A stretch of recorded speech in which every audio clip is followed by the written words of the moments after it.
Bonjour et bienvenue dans cette série de tutos sur ScreenFlow, le logiciel qui permet à la fois de faire des prises, des enregistrements d'écran, mais aussi qui est un véritable logiciel de montage vidéo. On va voir l'utilisation de l'onglet numéro 1, 2, 3, 4, 5, 6, 7 de l'inspecteur, c'est l'onglet d'annotation. Les annotations, c'est de mettre soit des flèches, soit des lignes, soit des carrés remplis, ou des carrés, ou des cercles, ou des ellipses, sur une image, ou sur rien d'ailleurs. On peut aussi le faire à partir de zéro. Je vais par exemple m'amuser ici à faire plus pour créer par exemple on va dire un cercle. Ici je me mets sur cercle et vous voyez que je crée un cercle ici comme ça, bon, quand je dis un cercle ça peut être voilà, c'est pas c'est une forme on va dire circulaire. Tant que je suis avec les petits carrés ici, je peux changer la forme, je peux aussi en faire un deuxième, ou pas, parce qu'après les deux seront liés, donc il vaut mieux faire une deuxième couche. Et je peux surtout quand changer la couleur, je peux essayer de le mettre au rouge, je peux changer son opacité, son épaisseur, je peux mettre un contour, et ce contour je peux en changer la couleur, là comme il est noir on ne le voit pas trop, on va mettre un contour jaune pour qu'il se voit mieux, et ce contour je peux le grossir également. Vous voyez que donc on peut pas mal personnaliser un petit peu cette forme circulaire.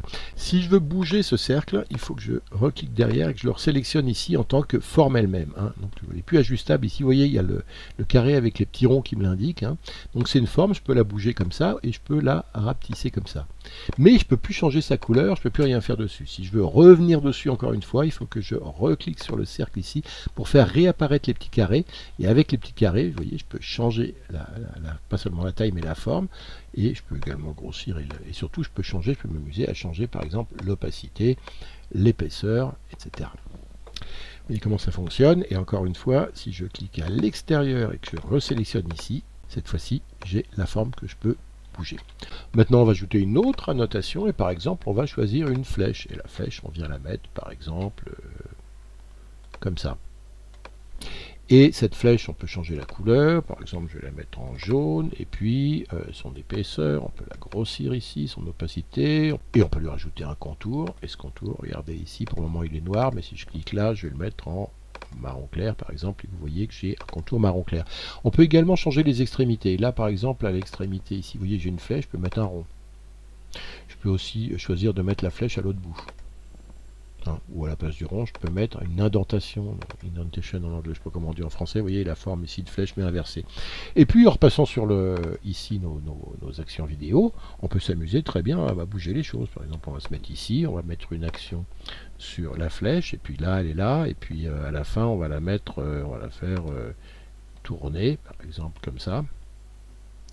Le cercle, on va également le faire bouger, donc on sélectionne ici, on fait action, et puis le cercle, lui, pendant ce temps, on va par exemple le grossir comme ça, et le faire bouger de manière à ce qu'il entoure encore une fois la flèche, on va le grossir encore plus. Voilà, et on va le bouger comme ça. Et on a une petite animation, si vous regardez bien, qui fait... Hop, voilà comment on peut s'amuser avec donc les annotations dans ScreenFlow. Merci et à bientôt.